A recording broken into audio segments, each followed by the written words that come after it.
on MM Active. Yeah, just do it there for now. Okay, guys, so let's start. Bismillah ar-Rahman ar-Rahim. Assalamu alaikum. A bit louder, guys. Assalamu alaikum. Whenever someone says assalamu alaikum to you, it's mandatory. It's not optional. It's mandatory to say wa alaikum assalam. Okay? So, and the other person should hear you, right? So say it out loud whenever you say assalamu alaikum. So I'm going to talk about a story today about Prophet Hud. How many of you or your parents actually saw the flyer 2 days ago that was sent out on the WhatsApp group and on the website, which talked about what topic was going to be? Any of you guys saw the flyer? Any of you guys know in advance of coming what the topic today is going to be? Raise your hands. No? You did? Okay. So in the flyer, the reason I bring this topic up is my thought process was originally I was going to talk about Prophet Hud, Prophet Saleh, and Prophet Shuaib. These are three prophets. They're all Arabian prophets because we have non-Arabian prophets like Prophet Moses, Prophet Isa, Prophet Ibrahim, who are also mentioned in the Quran, but these are Arabian prophets that are mentioned in the Quran. And I was going to talk about all three, right? But when I actually started researching what I was going to talk about, I realized there's so much about just Prophet Hud that I can talk about in 1 hour. I don't need to cover three prophets. We can do the other two in a different session. Okay? So first, raise your hands if you've ever heard of the Prophet Hud, whether through other people in the Quran or... You have? How many hands are raised? Okay. So why don't you tell me something about Prophet Hud that you know about?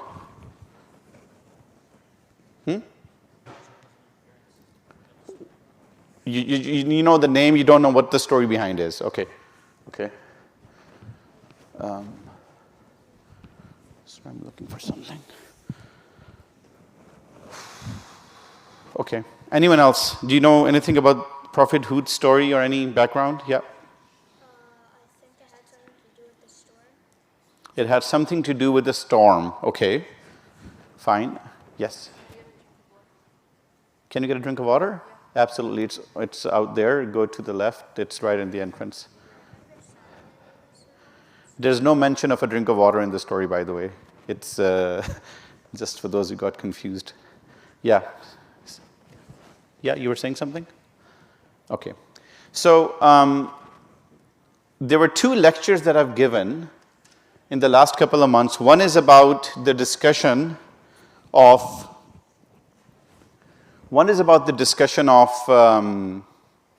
Allah with Shaitan at the creation of Adam, or Prophet Adam alayhi salam. How many of you guys attended that lecture? And it was labeled the war between good and evil.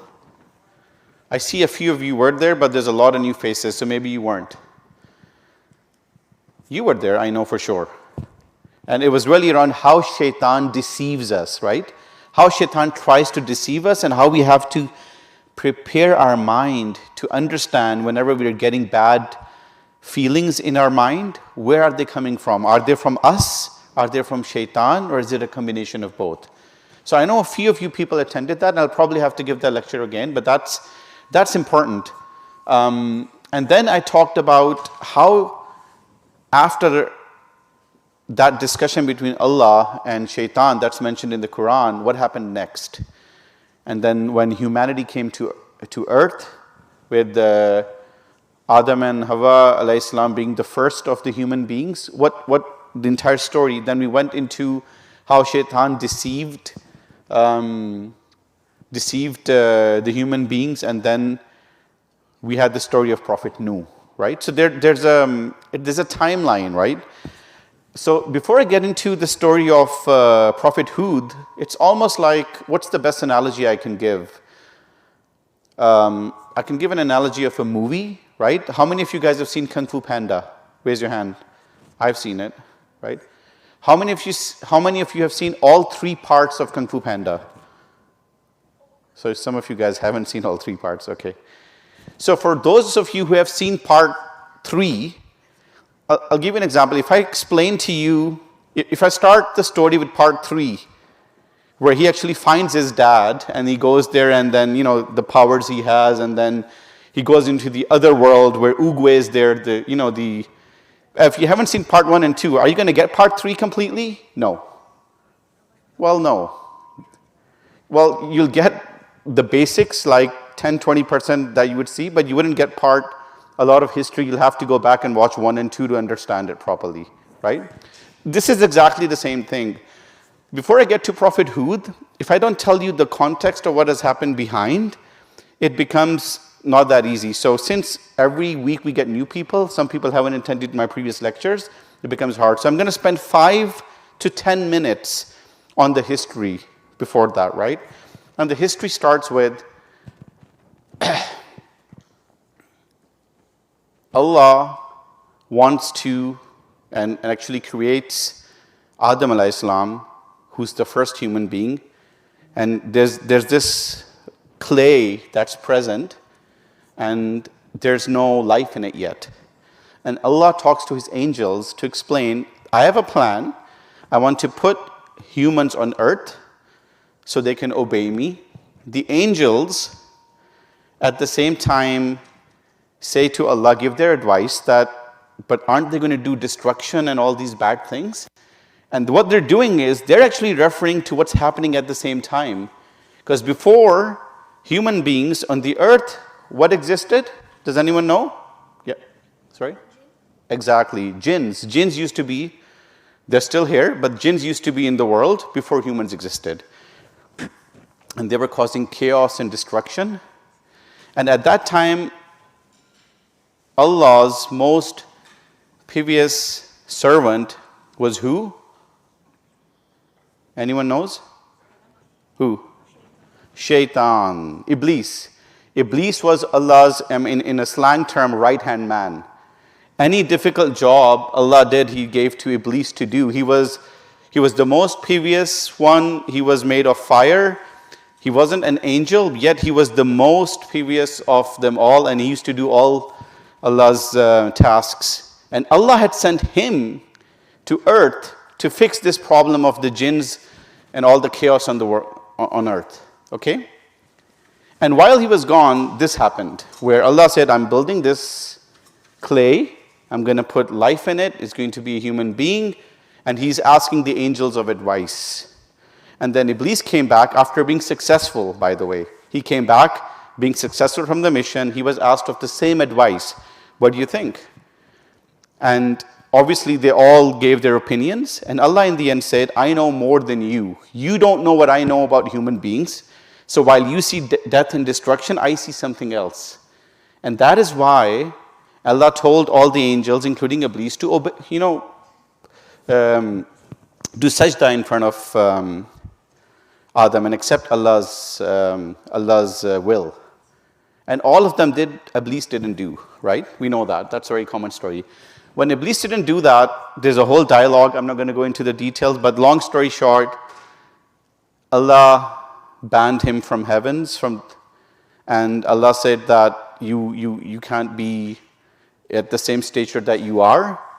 And basically, Iblis asked for one thing. He said that, I want you to give me the power to deceive these human beings, because you're claiming that they will worship you, and they will, the concept of making human beings and bringing them to earth, you're not looking to our opinion, so give me the authority to deceive them.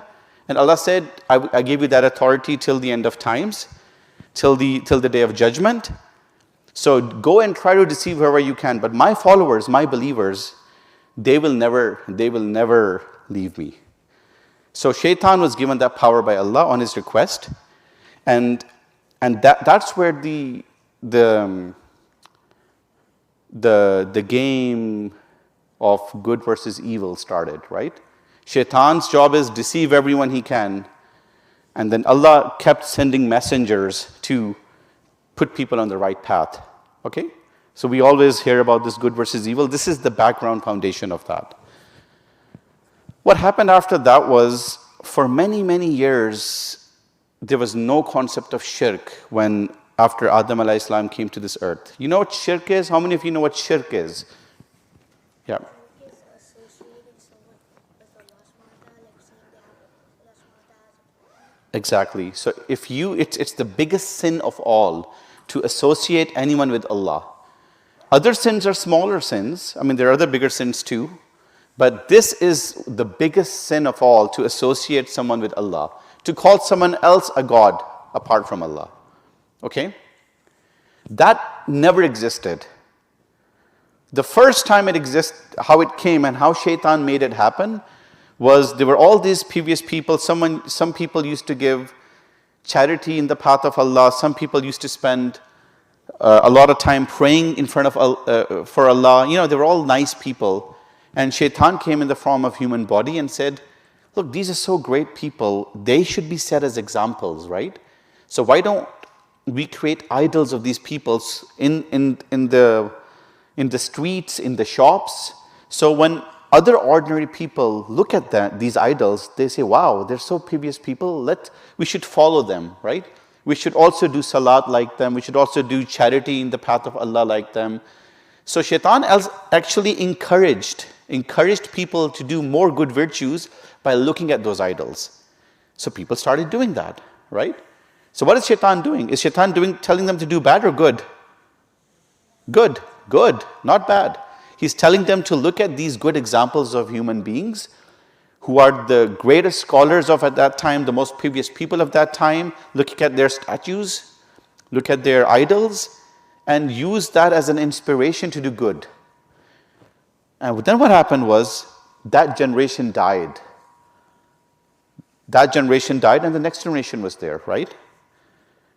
Then Shaitan was still there. So Shaitan then changed his story and said, no, your forefathers didn't used to look up to these individuals and then worship Allah. These individuals are actually the God. These idols are the God. So he then changed his story and deceived them to worship them. Okay? So Shaitan's planning. He started with something good, with a plan to make it bad after that generation died. And that's how, in the history of time, for the first time ever, the concept of shirk was born. And to that nation, Nuh alayhi salam was sent. The reason I'm coming with this background is, to that nation that I just described, who got deceived after generation, Nuh alayhi salam was sent to tell them that don't worship idols, you have to worship Allah, who's your true God. Okay? Everyone with me so far? That's how it kind of started. Then what happened? Nuh alayhi salam, his age, 1,000 years plus for sure, from the different narrations, but no one knows his exact age, but 950 plus years he just did tabligh and he spread the message of Islam to those people, that don't worship these idols, don't worship those idols, for more than 900 years, right? So imagine the patience he had. And how many people converted to Islam? Any rough idea, guys? 1? Anyone else? You're just winging it at this point, right? Yeah. Around 70, 80 people from the narrations. It's around. So if you divide 900 years by 80 people, how many years did it take him to get one on an average? Do the math, right?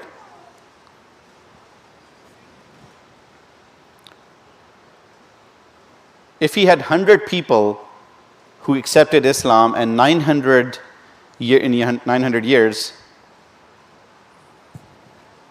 how many for one person? 9 years, right? 9 years times 100. So it's even less than that. So, I mean, almost 10, 12, 13 years he spent and one person accepted. That's the level of patience he had. In fact, the story of Nuh in the Quran, as that story is mentioned to Prophet Muhammad, peace be upon him, you know why it's mentioned or what's the context? One of the contexts is Prophet Muhammad, peace be upon him, at some point times got frustrated, right? Because he was giving the message of Islam to the people of Mecca and they weren't accepting it. So Allah brought this story to show the patience of Nuh. If Nuh alayhi salam can really spread the message of Islam for 950 years, then Prophet Muhammad, you can do it too, and I'm with you to help you. That was the context of that story. One of the message was patience, right? Now, why I'm mentioning all this, and I'm still in the background, is because then, you know what happened? Then the 90 people, 80 people went into this ark that was built. Then Allah came with the punishment. Water came from the heavens, from the floor, and it came such that when the water came from the heavens and the floor, it met. That's how it's mentioned in the Quran. There was a point where it was all water, right? And the nation was destroyed. Only Noah and his ark and the people and the animals in there got saved. And then once they were saved, that's like part 2 of the movie. That's where that lecture ended. Now part 3 starts. Part 3 is they got saved. They were all the believers, and they started residing and living and starting their life again. It's mentioned in the narrations. In some cases, Prophet Nuh lived another 150 years after that the ark had settled. Some say more than that, 200, 250 years. That's not important. The key thing is Prophet Nuh died, and those people continued living again. And that's where the story of Prophet Hud starts. And what happened was that after many years, Shaitan came back, because that game on that war between good and evil, that hasn't ended. When is that war going to end, by the way? When is that war between good and evil, Shaitan and Allah and Allah's followers is going to end? Well, I've asked you too many questions. Sorry? Well, it's going to end sometime. Yawm al-Qiyamah. Till Yawm al-Qiyamah, that war will exist. Right? That's going to keep happening. So Shaitan wasn't going to go away. He deceived people of the Nuh. People of the Nuh were destroyed. The rest who were believers, they started their lives again. Shaitan came back. So for many years, those people again lived. There were different generations. So Prophet Hud is believed to be from amongst the generations of Prophet Nuh, from the believers. You know, the 80, 90 believers who were left. And then they grew a generation over generation. So the next prophet, it's believed to be Prophet Hud, who came to that nation. But why was a prophet sent to that nation? What had happened? So let's talk a bit about that. So the first thing is, Prophet Hud, there are 2 surahs in the Quran that are dedicated to the nation of Ad. Nation of Ad is the nation to which Prophet Hud was sent. 2 surahs. He's the only prophet who has 2 surahs dedicated to him in the Quran in this way. And the Qawm of Ad is the only Qawm, the only nation to which 2 surahs are dedicated.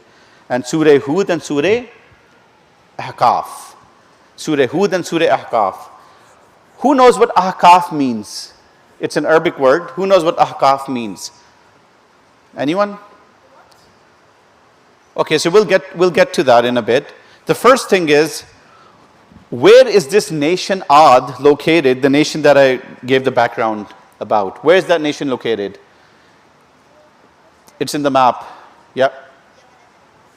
It's in the borderline. Exactly. So, how many of you? Anyone from Yemen or Oman or Saudi Arabia? So, where are you guys from? So you guys are from Yemen. So they were your neighbors thousands of years ago, okay? So Yemen, anyone from Oman or Saudi Arabia? No? But if you look at the map here, guys, in the map, on the south of Saudi Arabia, you have Yemen here, and then you have Oman there. And right on the border, you have huge sand dunes. You know what sand dunes are? Anyone knows? Who said yes? Yeah, what are they? They're like things in the desert. What kind of things? So look at this picture. Huge mountains of sand created by wind. Right? So these mountains don't look like they're tall, but they're huge and tall. I mean, you can't get the context of their size, but these are called sand dunes. And Ahqaf, Surah Ahqaf means the Surah of sand dunes. Okay? So understand that background. Prophet Hud and the Qawm of Ad, there's 2 surahs in the Quran again dedicated to them that have them in it. Surah Hud and Surah Ahqaf. How many surahs? 2. Okay.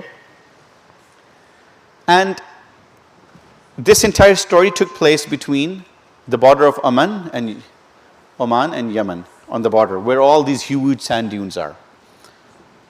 Everyone with me so far? What's next?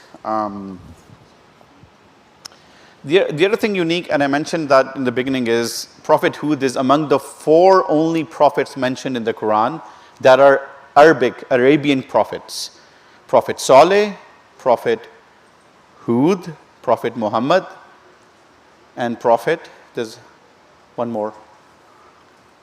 What? No, he's a non-Arabian prophet.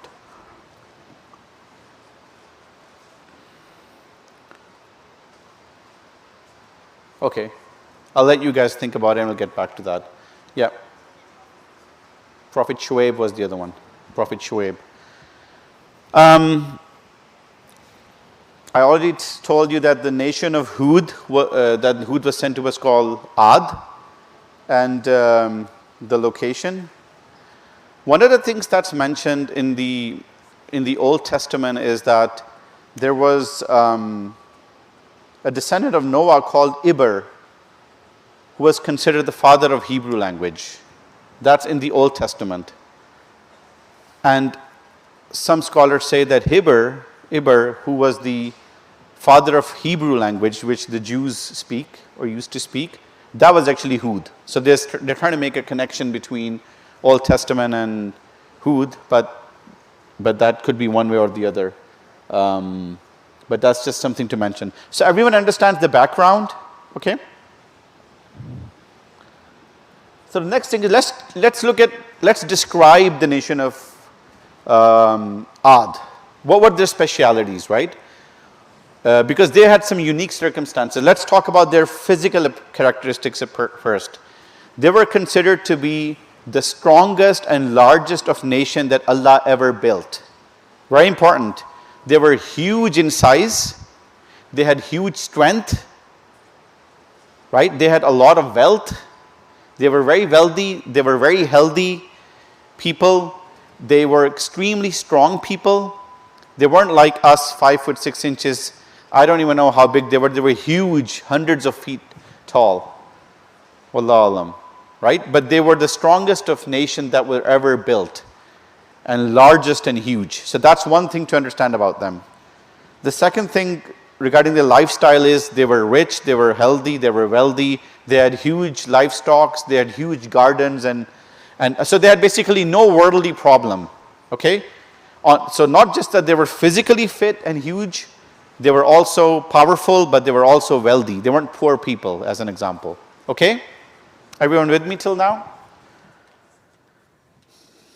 And the other thing was they had a large number of offspring. So they used to, like I already mentioned, Prophet Nuh alayhi salam lived more than 1,000 years. So they also lived hundreds and thousands of years each, and they had hundreds of children each.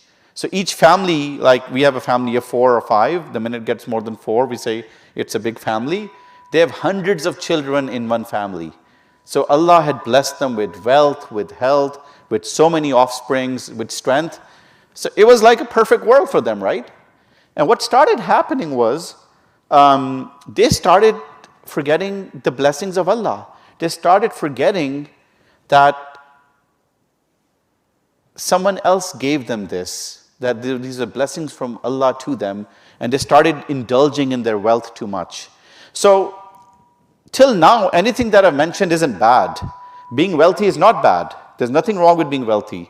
Being strong, there's nothing wrong with that, right? Having many children, nothing wrong. So the only thing wrong was they slowly started indulging in their wealth, and they slowly started really forgetting Allah, and then Shaitan came, because Shaitan was waiting for the right time. He came and started making them believe in idols again. So many generations after Prophet Nuh, the same story, the same circle started, that they started believing in idols and they started doing shirk again, okay? So that's where Prophet Hud, who was amongst them, he wasn't from a different place, he was a person amongst them who was upright, who was righteous, who was sent up to them to take them to the right path. Okay? One of the unique things about them that's actually mentioned in the Quran is their building. So they were huge people, so they couldn't sleep or live in a small house, right? They needed huge buildings. So they built huge pillars, right? Huge pillars. So one of the names of where that location is, it's called the place of 1,000 pillars, because they built so huge, large pillars where they lived. But one of the unique thing about them is, they on the mountains, they built huge palaces and castles, huge, but they never lived in them. And they used to use them to boost and show off. Look, that's my castle, that's my house, that's my house, that's my brother's house, that's my uncle's house. They used to build them and use that to get more arrogant and show off and boost. And then in the valleys, they also built their own actual houses, which were extremely extravagant as well. It's mentioned in the Quran. Okay, so it's almost like when we have one house, right? And then we say, okay, by the way, I bought a second house, it's on rent. I have a summer house in Muskoka. I have another house in Florida. It's showing off what we are doing now. They were doing that. They were building houses, never living in them, but showing off. And then they were forgetting Allah and Allah's blessings and really worshipping idols.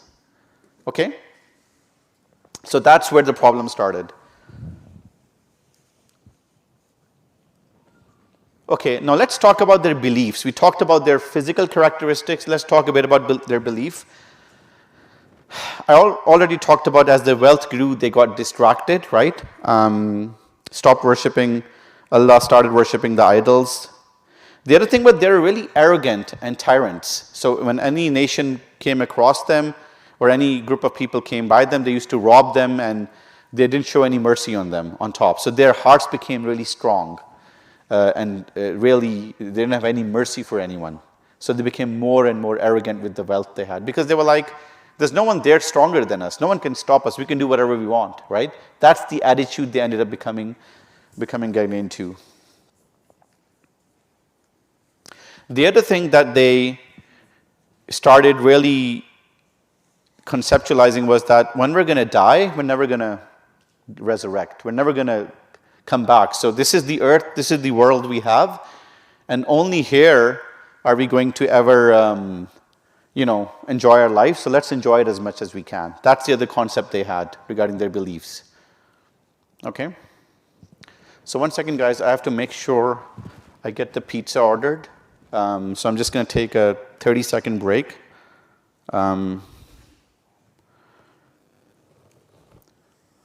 So let me count the people again. 1, 2, 3, 4, 5, 6, 7, 8, 9, 10, 11, 12, 13, 14, 15, 16, 17, 18, 19, 20. You want to be counted too? Okay. Okay, 29.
Can I order 5 extra large pizzas? 3 pepperoni and 3 pepperoni and then 2 chicken tandoori. Okay.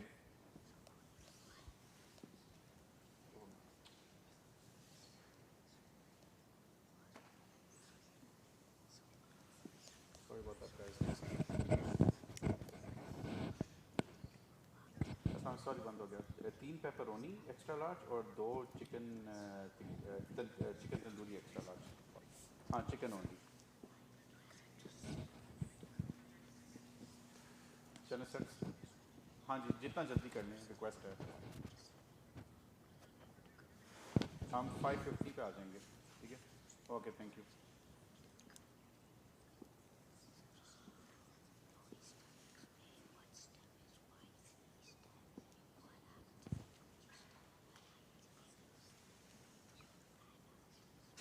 पे pick करने pizza box thank you bye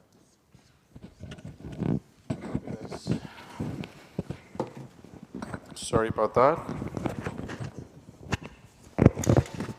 okay so guys don't touch that rope because if that breaks it's gonna be a problem so let's talk about the beliefs of Ad what did they believe right they believed wealth was everything. One of the key things they believed was they were the strongest nations ever. No one was stronger than them. So let's take an analogy. If you are the strongest person in your class, in your school, right? All the other kids are not as strong as you, and they're all, somewhat intimidated by you. There's going to be a sense of arrogance that's going to get built, right? Happens, right? Similarly, if you're this most intelligent person in your class and you're always getting A grades, whereas everyone else isn't, there's going to be a sense of pride that you're going to have. Everyone has that. It's natural. There's nothing wrong with having that as long as you can balance it and be humble at the same time. They got carried away with their strength and with their wealth and with their good condition because they had no bad memories. They only had good memories. They were like, this is it, where our belief is that we are never going to be challenged by anyone, so we'd rather do whatever we want. It's our money, it's our life, it's our strength. Who are you, Mr. Hud, to tell us to do anything different? Which God are you talking about? So he replied, it's the God that made me. It's the same God that made you, right? So that's what their beliefs were. So Prophet Hud said to them, if you do start believing in Allah, what's going to happen is, even though you are so strength, you have so much strength and power, Allah is going to give you even more strength and power.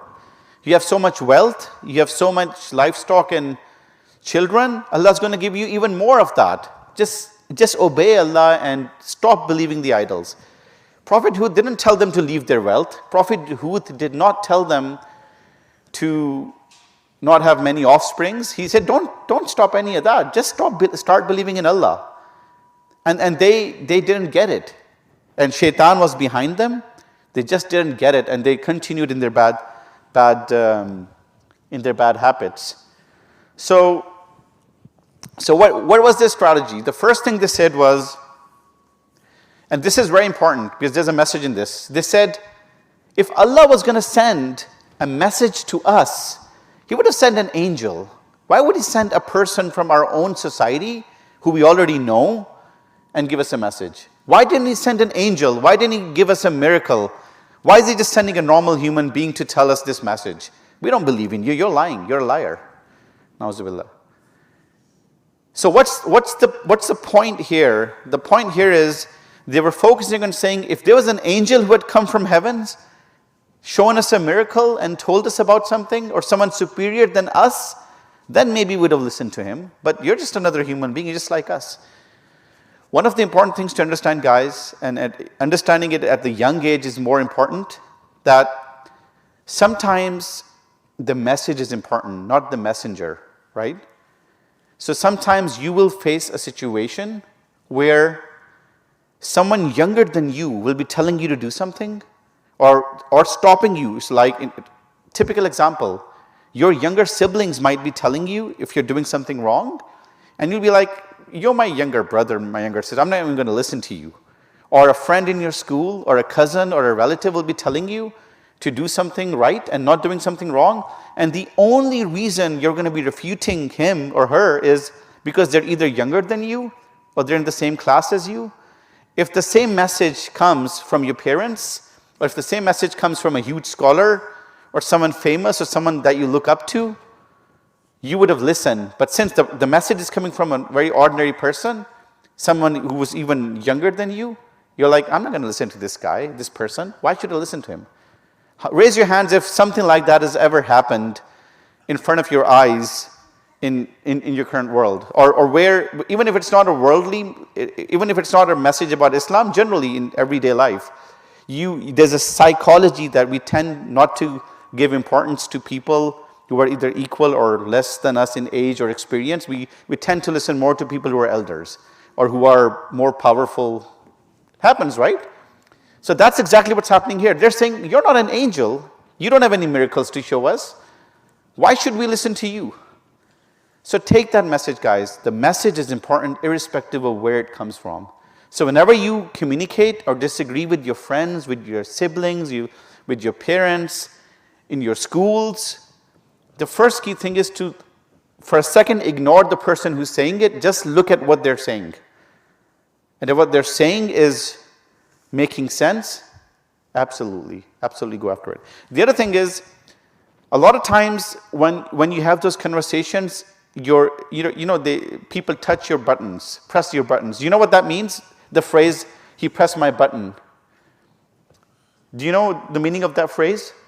Anyone knows the meaning of that phrase? Okay, how many of you seen a remote control? I have one here actually. Yeah. What is this? A remote control, right? It's used to turn the TV on, go from one page to the other, do things. When I press a button, something happens here. That's exactly what pressing a button means. When you want a reaction from someone, but you know they're going to get offended if I say something like this, then you deliberately say that to press that button. That's kind of what it means. That's the phrase. In this particular case, what's happening is they got offended by the fact that all the things Prophet Hud was saying were actually true. They kind of knew it. But Shaitan was coming from behind and getting into their ego and saying, don't listen to him. He's just another one of you. Don't listen to him. So some of them actually knew what was being said was correct, yet they still didn't listen to him. Okay? So again, the psychology of what I just talked about. Then what they did, they started calling him a fool and a crazy person. So it's mentioned in the Quran, they even said he's possessed by a jinn. Why is he possessed? Why is Prophet Hud possessed?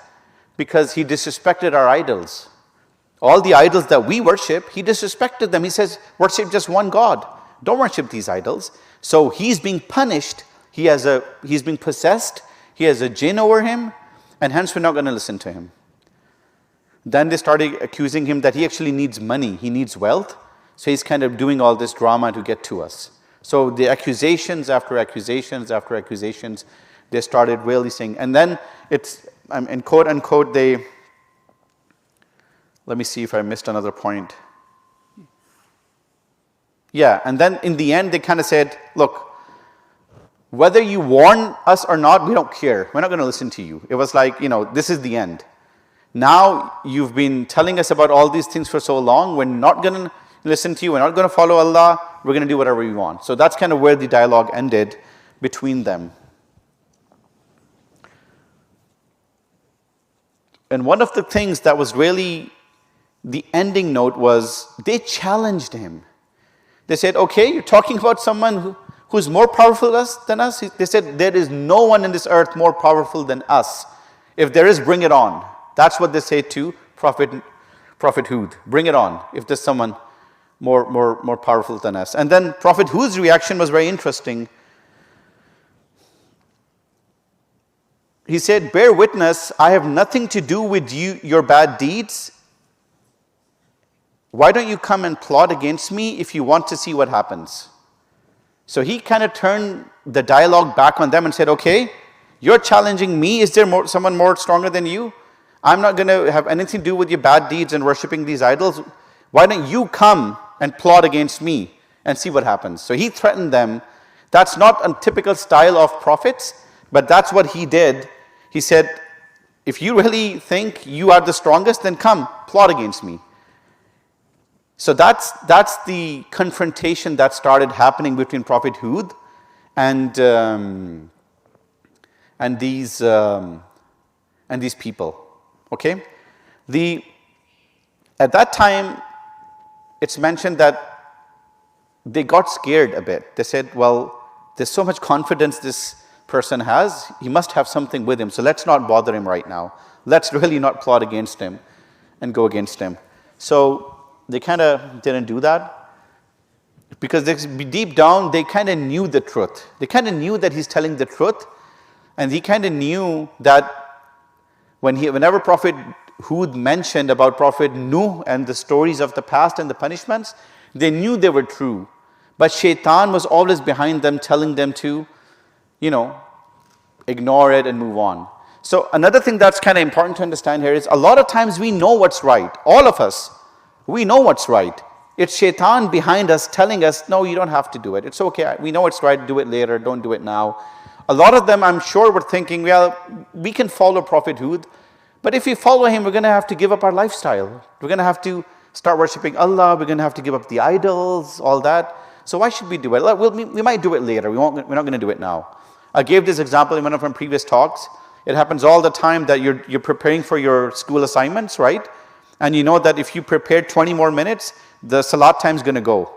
And you're like, let me just do 10 more minutes quickly. I'll do it after 10 minutes. Even for me, when I prepared some of these lectures at home and salat time's about to go, and Shaitan's coming in my mind and saying, well, you're preparing an Islamic lecture for young kids. Wow, what a great thing. Just do it 20 more minutes. Because he's telling me to do something good, but he knows if I keep doing it, my salat's going to go, and I'm going to miss it, which is going to be a bigger sin, right?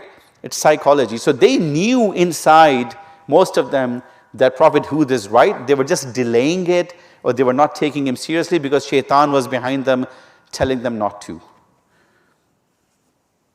So what does that mean for us? We need to really look at everyday life whenever we have these different feelings and these different ideas, and make sure that is it Shaitan deceiving us, or is it really us, our own nafs doing it, okay? Because what happened after is really scary. What happened to them when they didn't listen? It's mentioned that Hud alayhi salam, unlike Nuh alayhi salam, made a really short dua. His prayer mentioned in the Quran is just a one-liner. If you read the Quran and read Prophet Nuh and his prayer to Allah when he got frustrated after 950 years, his prayer is pretty long. It's a dialogue between him explaining to Allah what he did, how he did it, and what he wanted Allah to do, and he asked for Allah's help. It was very long. Prophet Hud, one-liner. It was simple. Help me, Allah, because they have belied me. That's it. Just help me. I'm with you. They're not listening to me. I need your help. One-liner, straight. And Allah immediately replied that, don't worry, Hud, they will immediately regret it, what they're doing. They will regret it immediately. Okay? So, what happened after the punishment? Now the punishment started because they hadn't listened to him, and they had done the last most bad thing of all. They had started challenging Allah and Hud, saying, we are the strongest. If there's anyone stronger, bring it on. That's what they started saying. And that's where it was the end. So the first thing that came was the drought. There was drought. It stopped raining at all. So all their huge gardens and their livestock died, and all their different, the businesses they had, agriculture, they all died, and they were in a desperate situation. Prophet Hud came to them again and said, look, please listen to me, start worshipping Allah, and you will get rain that will be so blissful, that will benefit you, and you'll get more strength, like I mentioned. Just listen to Allah. This drought is a punishment. They didn't listen. They went back to their idols. They didn't listen to Prophet Hud. So then, what happened was, a cloud came. A cloud came on the side, and it was a dark cloud. So when you see a dark cloud versus a light cloud, what is the difference? It's just science. Anyone from here? Any difference between what's in a dark cloud versus a light cloud? No one? You. A dark cloud has water in it. It's not an empty cloud, whereas a white cloud normally doesn't. It's just going passed by the wind. So they were hoping this is the cloud that's going to give them the water and they're going to be all fine, right? What happened in reality was, and the irony is, while it looked like something good, it was something bad. As the cloud came, with it came wind. Wind that started blowing stronger and stronger and stronger. And it was freezing wind. It became freezing. So when you guys go out in a bad, cold day, and when you look at, before going out, you look at, the weather on Google, you see the weather and then you see wind chill, right? There's a concept called wind chill. With wind chill, with the wind, it becomes even more colder. Sometimes 10, 15 times colder. So it was freezing wind coming right after such a drought and hot weather. So extreme weather changes. It came and the wind grew stronger and stronger every day to the point that it blew away all of their buildings. It blew all of them in the air and it literally destroyed all the people of Ad. Broken into pieces. It's like, when you see this log of a tree just lying there with no branches on it, they were just like that, hollow logs of trees. It's mentioned in the Quran. So they were completely destroyed from the face of the earth. And they vanished. One of the things that I was listening to a lecture of Mufti Mink, he mentioned something very interesting. What he mentioned was that you see a lot of these bad, these stories in the Quran regarding Prophet Musa alayhi salam, then Pharaoh, Prophet Nuh, but in the current world, you see signs. You see some real signs, like the body of Pharaoh. It's present still. It's still present. Has anyone seen the body of Pharaoh? It's still present till the end of times as a sign of that story. Similarly, the ark of Nuh alayhi salam, his ship, there's some different versions, but there's a version where it's in Turkey on the border, if you guys have seen that documentary, whether that's true or not, but there's signs of the stories in the Quran. In this particular case, Allah made sure there's no signs. There is no authentic sighting of the people of Ad because they were so strong and arrogant. Allah destroyed them and vanished them from the face of the earth. Did not even want any signs to exist. And the only way we know about the Prophet Hud and these people is through the Quran, because Quran is true and their mention is in the Quran. And if you think about their lifestyle of arrogance, their lifestyle of wealth, their lifestyle of boosting, showing off their wealth, being healthy and looking down upon each other, is exactly the things that are happening right now. Is it not?